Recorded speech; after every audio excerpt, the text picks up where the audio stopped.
Santos, você Sim, está bem? pronto. Você Estou está bem, bem? obrigado. Está bem? Estou Você muito está bem. isolado? Está cumprindo o isolamento?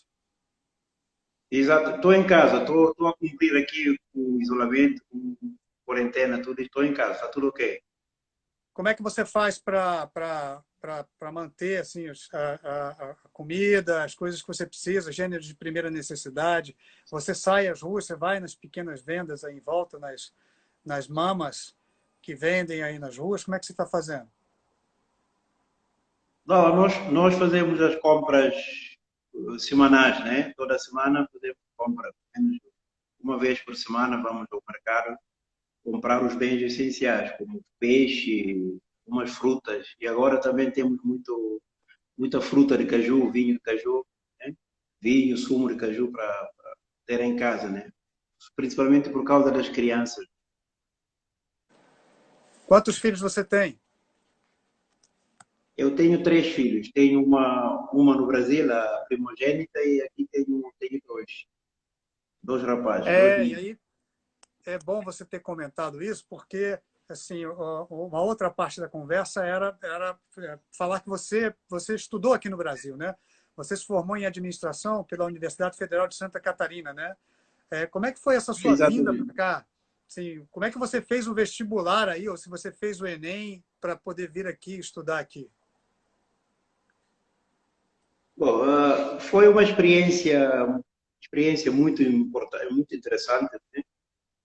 Na medida em que o Brasil e o nosso país, Guiné-Bissau, têm um acordo, que é um convênio, desde 1975, né?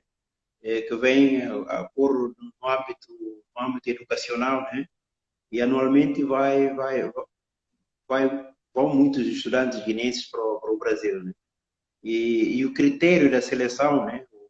Ser vestibular aqui é rigoroso, é feito pela Embaixada do Brasil na Guiné-Bissau, né? Anualmente oferecem algumas vagas nas universidades públicas brasileiras, né? As universidades federais. Algumas privadas, mas a sua maioria são universidades públicas. Eu, por exemplo, estudei na Universidade Federal de Santa Catarina, a UFSC. E foi neste âmbito que nós, em 2002, né? Isso já há 18 anos, eu consegui essa vaga, fui contemplado com essa vaga. Nós temos com acesso às universidades públicas do Brasil, né?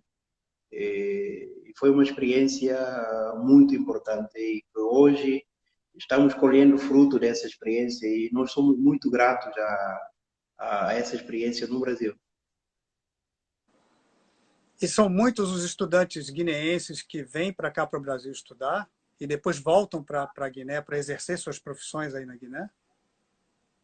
Sim, sim, são muitos, são muitos. Na época que eu fui, né, em 2002, éramos 87, mas o número altera, né, dependendo da vaga, dependendo da disponibilidade, né, do acesso ao ensino, instituição de ensino superior do Brasil.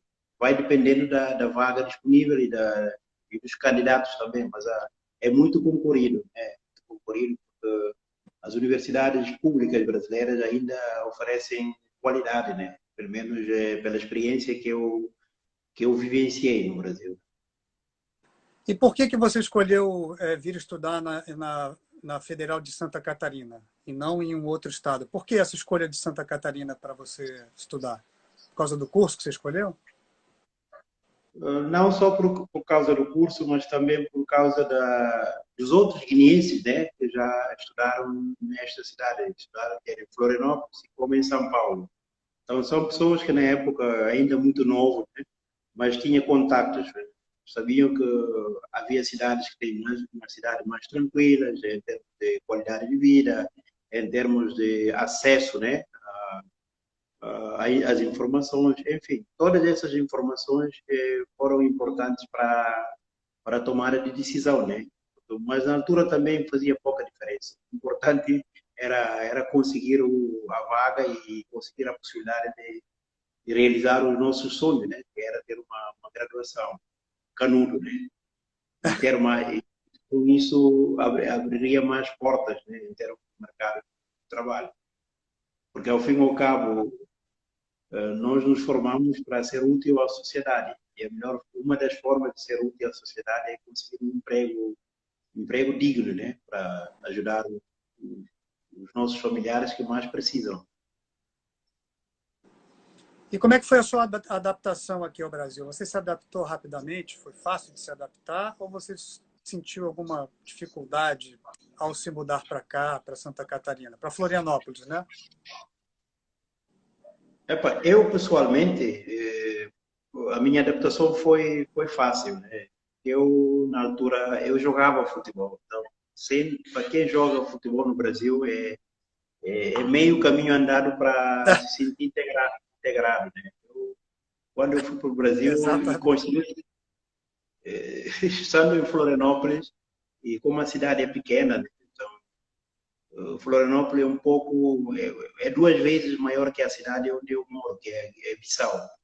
Então, mas isso foi rápido, porque na época já havia muitos africanos também, de Angola, de Moçambique, de Haiti, não só da África, mas de Haiti, de outros países, Jamaica, enfim. Então havia até alemães e europeus também faziam intercâmbio na UFSC, né? Então essa comunidade de estrangeiros, né, que estudavam na UFSC, facilitou a nossa integração, que havia sempre um motivo para a festa, né, para fazer alguma comemoração, aniversário, e jogávamos também sempre aos sábados, né? Todos os sábados estávamos ali, depois da biblioteca, depois de BU, íamos sempre jogar, sobretudo Guiné e Cabo Verde, né? Que éramos a maioria da comunidade estrangeira na UFSC. E vocês criaram, assim, existe alguma associação de estudantes da Guiné ou da Guiné e de Cabo Verde lá que também facilita essa adaptação dos que estão chegando ao ambiente acadêmico e até à cidade de Florianópolis? Sim, sim. Eu cheguei em 2002, né? E final de 2003 para 2004, eu mesmo, com um grupo de colegas, criamos a Associação dos Estudantes Guineenses em Santa Catarina, que é a EGISC. Então, eu fui o presidente da comissão instaladora, depois fui o primeiro presidente durante 4 anos, mandato de 4 anos. Então, fui o primeiro presidente desta associação, que até hoje ainda existe, e estamos trabalhando com essa associação também para a recolha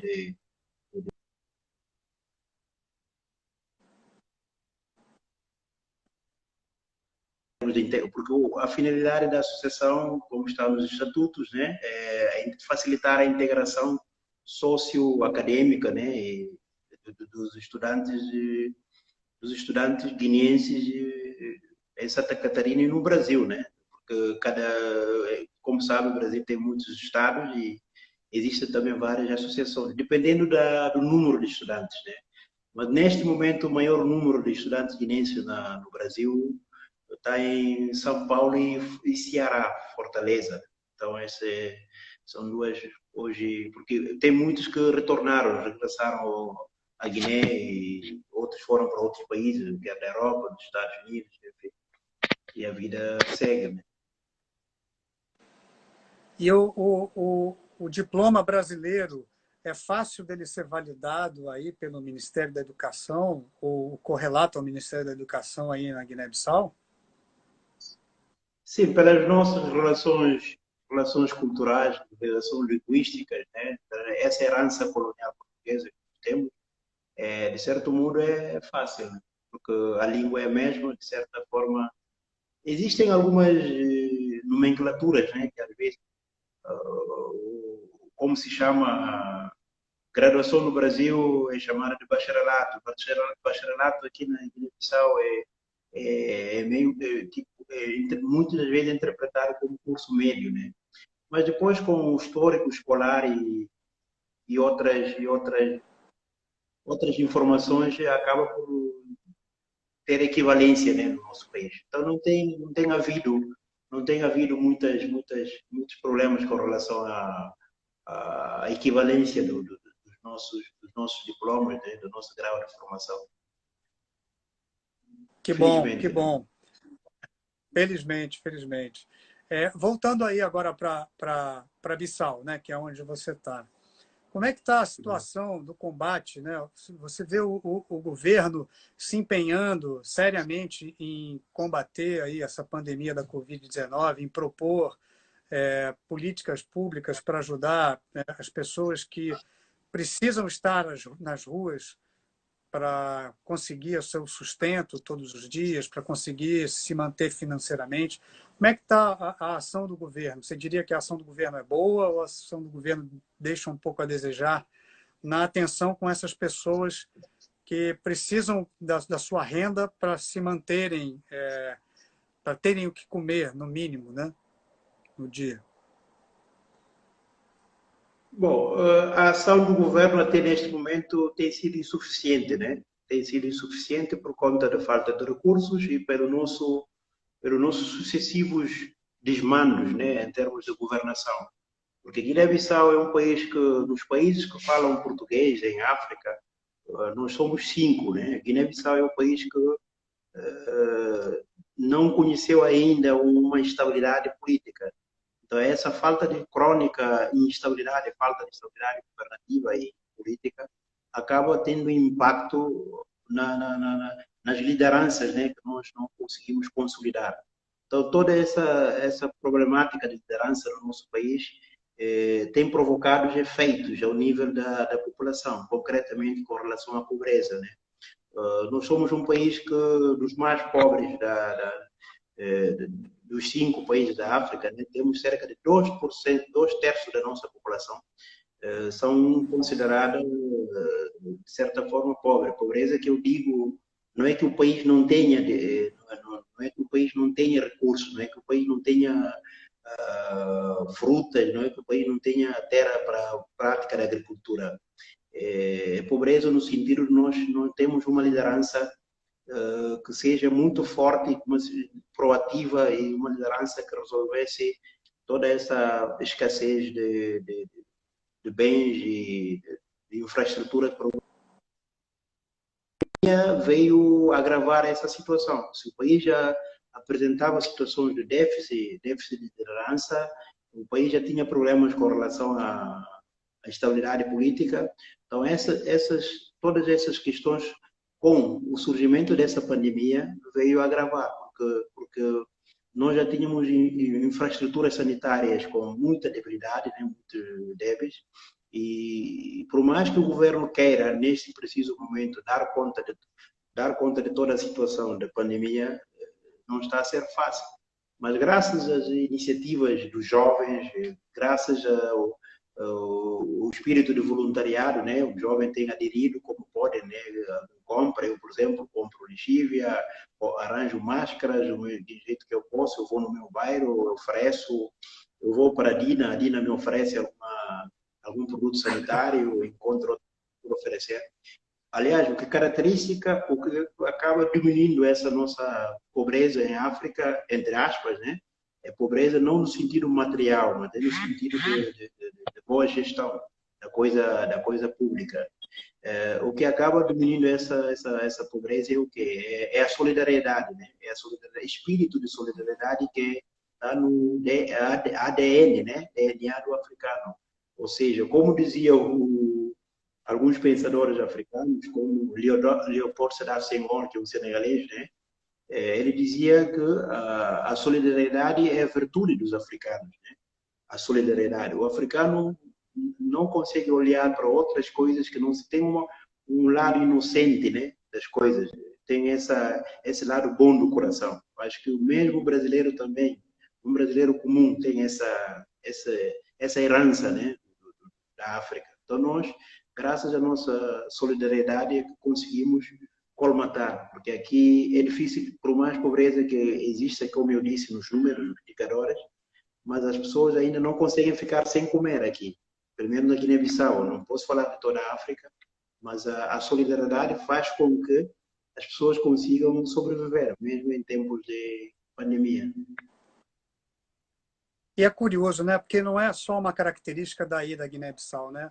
Nos lugares onde o governo é ineficiente ou ineficaz para cuidar de um determinado problema, um determinado projeto, assim, a sociedade civil sempre se faz presente, né? Você sempre tem redes de solidariedade que se formam para ajudar. Aqui no Brasil, nas comunidades presente, onde o Estado não dá atenção, onde o Estado só aparece, né, na hora de uma reação mais violenta, nesses lugares é onde a sociedade civil se ergue com mais força para criar uma rede de ajuda, de proteção, né?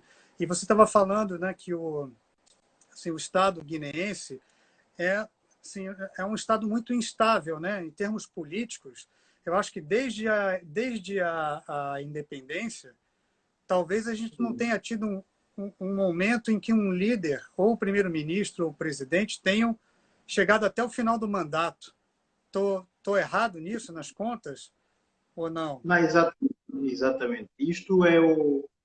Concordo plenamente com você. Eu acho que isto quanto a isto, estamos todos de acordo que nós precisamos repensar o nosso processo de liderança política, né? Porque a liderança política, feliz ou infelizmente, né, acaba tendo um impacto transversal, né, em todos os outros setores. Nós não podemos falar de economia quando a liderança política não é ineficiente, né? Nós também não podemos falar da cultura, nós não podemos falar de todos os outros setores que acabam sendo condicionados pela liderança política. E a Guiné-Bissau ainda está procurando reencontrar-se, né, com um líder que possa inspirar-se em Amílcar Cabral e outros líderes pan-africanos, né, que souberam, no seu tempo, né, resolver os problemas do seu povo. Isso ainda nós estamos procurando isso, mas não encontramos ainda.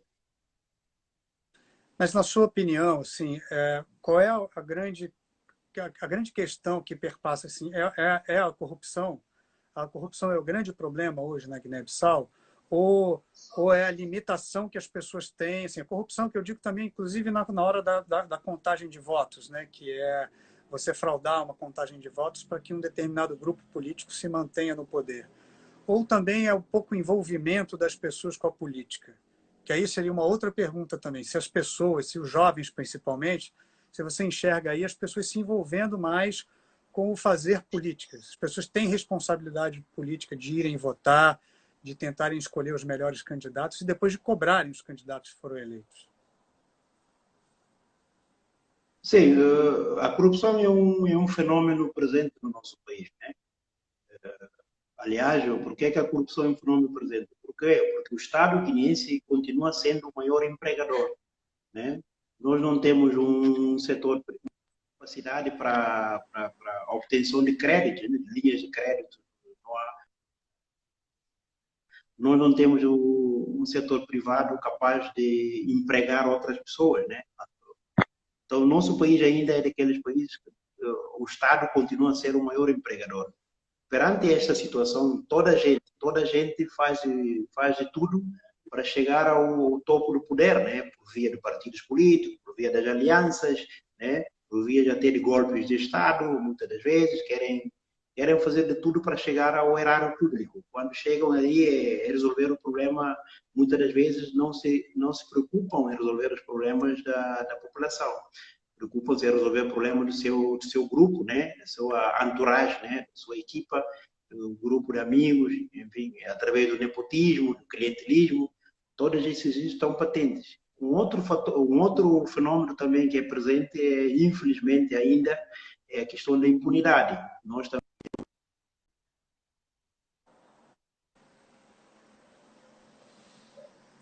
Oi, Santos. Sim, de volta, sim, Alex. Olha, tem um comentário aqui do peraí, deixa eu achar aqui.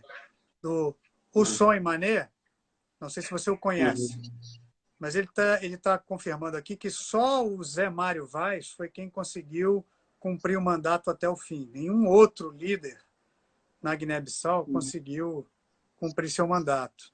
Você consegue explicar para a gente aí a situação agora, nesse momento, como é que está? A gente tem um presidente que foi eleito em segundo turno, segunda volta, né, como vocês falam aí, e que não tinha sido reconhecido no cargo até a semana passada, e agora assumiu o poder e agora é que que está conseguindo exercer o poder aí, né? Está conseguindo exercer as prerrogativas do cargo, né? Sim, sim, eu esqueci desse pormenor. O José Mário Vaz efetivamente conseguiu terminar o seu mandato, mas foi também um mandato, praticamente tivemos quase sete governos, né? Houve muitas confusões, né? É verdade que ele conseguiu terminar, mas terminou de uma forma não menos não muito convencional. Em relação à situação presente do país, eu penso que a situação, nós tivemos uma eleição em que houve contestação, houve um contencioso, né? O Supremo Tribunal de Justiça teve duas, vocês chamam de Superior Tribunal de Justiça, teve a analisar o pedido as contestações que foram feitas por um dos candidatos, né? Mas esse tribunal, durante pelo menos dois meses, não conseguiu proferir uma decisão, um acordo, né? Então, acabamos por um dos candidatos acabou por se autoproclamar e esse presidente já está exercendo, de certa forma, está como presidente da República neste momento. Presidente da República porque, de certa forma, não obstante como é que se diz, o tribunal não se pronunciar até agora, mas já tem um reconhecimento da CEDEAO, né, que é a Comunidade dos Países Econômicos dos Países da África Ocidental, e já teve também reconhecimento próprio das Nações Unidas e de alguns países importantes. E da Agora, União o que é que Europeia isto também, né? agora? Então, estamos perante. Não é que o Sissoko, que era o outro domingo, não podiam ser presidente em circunstâncias normais. O problema é que o medo que nós temos enquanto cidadãos é que se abra precedentes, né? Ou seja, essa posição da CDAO não enfraquece ainda mais o nosso sistema judiciário, né? Ou seja, porque o país pode aderir a qualquer que seja a organização, mas é preciso dizer que temos também a nossa soberania. E essa posição, o comunicado da CDAO, se de um lado visa resolver um problema de impasse político, por outro lado também pode agravar ainda mais a situação em termos da credibilidade do nosso sistema judiciário. Esse é o grande medo, né? Para não abrir precedentes no futuro. Porque eleições nunca foram problemas do nosso país, né? Como disse bem aqui, nós somos um país laico, onde toda a gente se mistura, o católico, o cristão pode casar com o muçulmano, ou vice-versa. Toda essa miscigenação na Guiné-Bissau, com mais de 30 grupos étnicos diferentes, mas convivimos, temos menos de 2 milhões de habitantes, um país com muita riqueza potencial, né? Mas não temos esse problema de ponto de vista religioso e de ponto de vista étnico, felizmente. Agora, os nossos políticos é que aproveitam-se dessa situação, né, para atingir os seus fins, né, aquela lógica de maquiavelismo, né, fazem de tudo porque os seus fins justificam os meios que aplicam. E os meios que utilizam muitas das vezes tem a ver com essa divisão étnica para tirar proveito político apenas. Então, isso é que tem ocorrido no nosso país, em termos políticos. Mas isso acontece, na sua opinião, porque as pessoas não votam com comprometimento, assim, acabam pondo no governo, escolhendo um candidato que não é o melhor candidato, mas o candidato que faz o fisiologismo, né? O candidato que faz o populismo, que entrega alguns bens materiais, vai visitar locais e entrega bens materiais em troca de voto. Acontece muito isso aí, e talvez por isso é que esses candidatos acabem sendo eleitos, né? Que aí, e aí acho que é bom você também explicar que você vota no presidente, né? O primeiro-ministro ele é indicado pelo partido, pela maioria que está no poder. Não é assim que funciona a política aí? Sim, o nosso regime é semipresidencial, né? Pressupõe o quê? Pressupõe a separação do poder. Temos um poder político, né? Governo, e temos um presidente da República. É suposto, né, que haja essa separação do poder. Mas o problema é que os sucessivos presidentes da República sempre têm apetência, né? Acabam por ter interesse no ato da governação, né? Acabam por influenciar e muitas das vezes essa coabitação não acontece, sobretudo quando são de partidos diferentes, né? Se o candidato que for eleito presidente da República e o governo eleito forem de partidos diferentes, temos há todas as condições para não se entenderem. Então isso provoca queda do governo, alianças, enfim, todo um conjunto de como é que se diz, conjunto de ações desencadeadas politicamente que acabam prejudicando a estabilidade do país, como eu falei antes, né? Entendi. E você acha que assim, a consequência disso, a consequência dessas pessoas estarem no poder é porque há muito populismo, assim, há muita, durante as campanhas, troca de mantimentos ou de favores, né, para você trocar por votos? É uma má escolha realmente das pessoas ou é a conjuntura mesmo? Todas as pessoas que se candidatam a presidente estão buscando outra coisa, estão buscando se locupletar do Estado, por exemplo. Sim, relativamente à questão do populismo, eu acho que o populismo no nosso país sempre existiu. Como eu disse, os políticos instrumentalizam, fazem um uso instrumentalizam os fatores étnicos, né? Tivemos casos de vários políticos, inclusivamente de alguns presidentes que apropriaram-se dos seus fatores étnicos, né? Criando um certo populismo, que eu chamo de populismo, entre aspas, barato, né? Só para conseguirem o poder. Então, o populismo é o quê? Lá está o velho ditado: todo povo tem um líder que merece, né?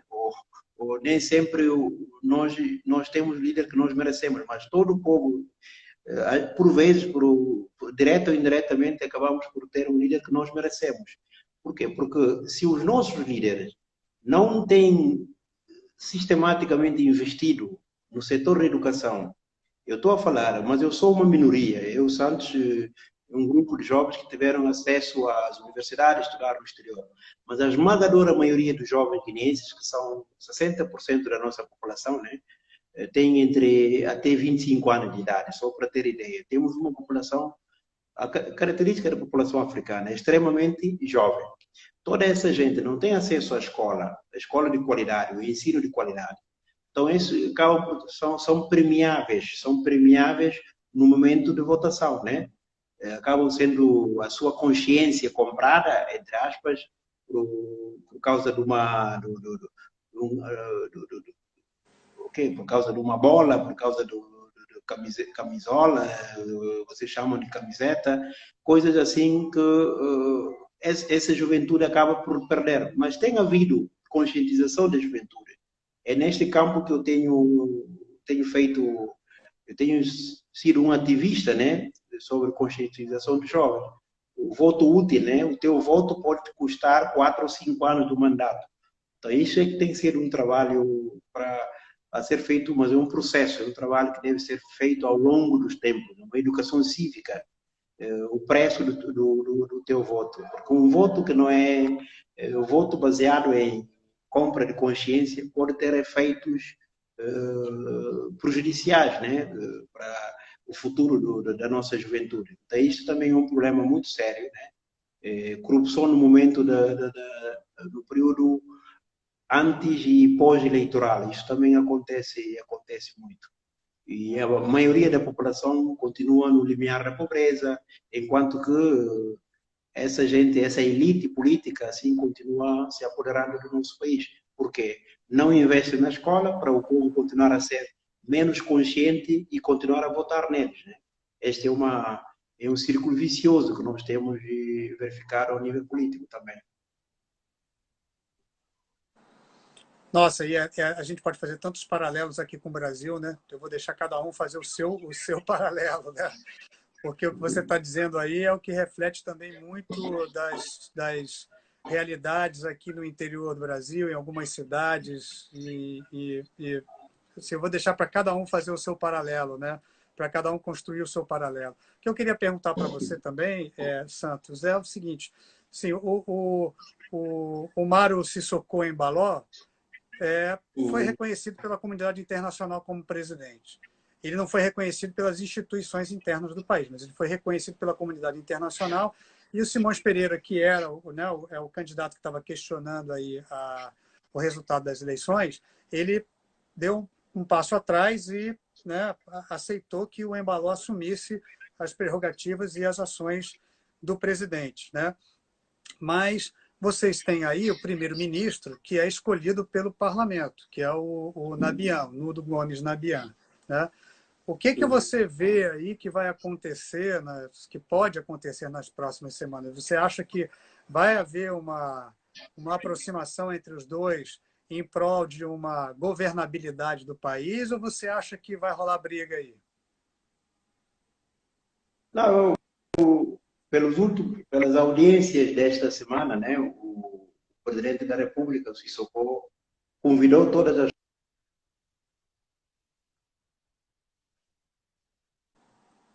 Santos, eu não tô conseguindo mais te ouvir.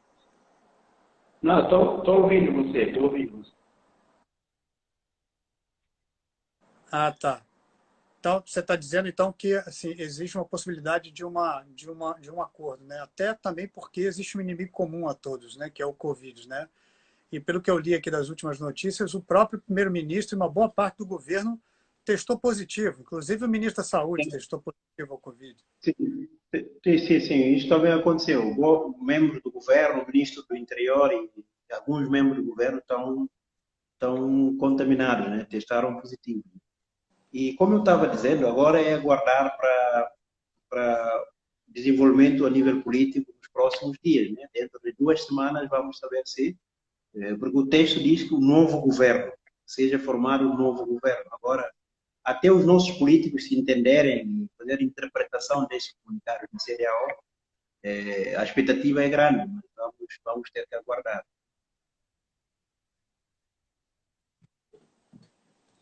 Agora, para a gente terminar, Santos, você está otimista, você está pessimista ou você está pagando para ver, como a gente diria aqui, esperando para emitir uma opinião, porque não dá para emitir opinião agora? Não, eu sou otimista. Se eu não fosse otimista, não estaria lutando até agora. Estou aqui na minha terra.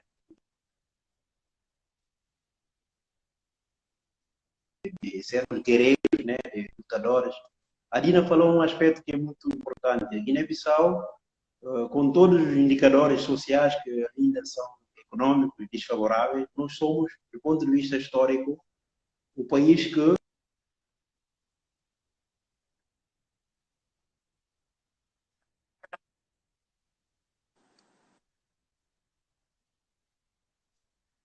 como é que resistência.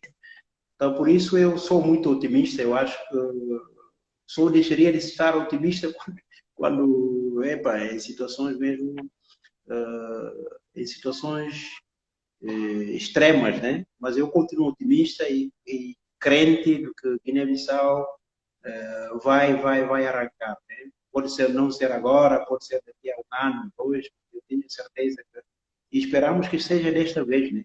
Os nossos políticos se entendam para que a nossa economia possa funcionar, o setor privado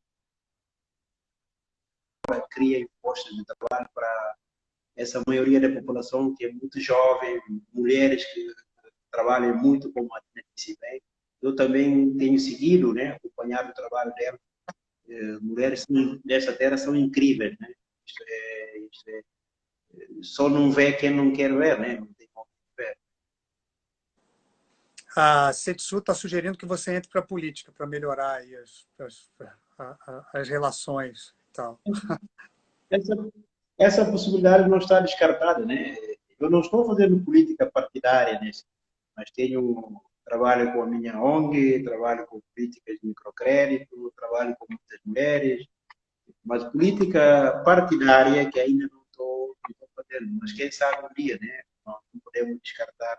Afinal, o Estado guinense ofereceu-nos uma possibilidade de estudar no Brasil, parte do mundo, E nós não podemos renegar, fugir desta responsabilidade. Eu estou aqui há 13 anos que eu regressei do Brasil e estou humildemente dando a minha contribuição. Só que a política nós não podemos descartar. Quem não faz política corre o risco de ser governado por quem não gostaria de que fosse, né? Que seja o seu presidente, o seu governador. Esse é o grande. Direto e indiretamente, temos que estar sempre ligados e focados nas questões políticas. Tem muito interesse.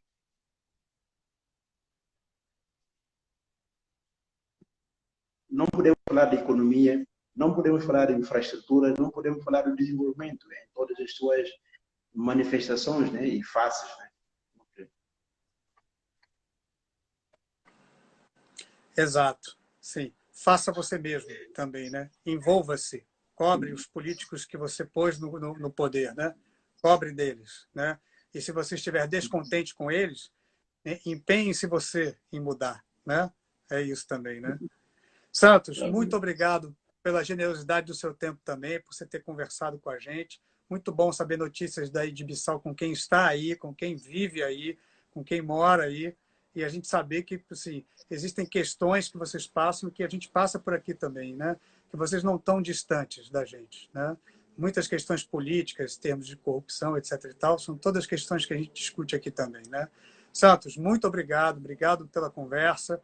Obrigado a todos vocês que estavam aqui acompanhando a gente.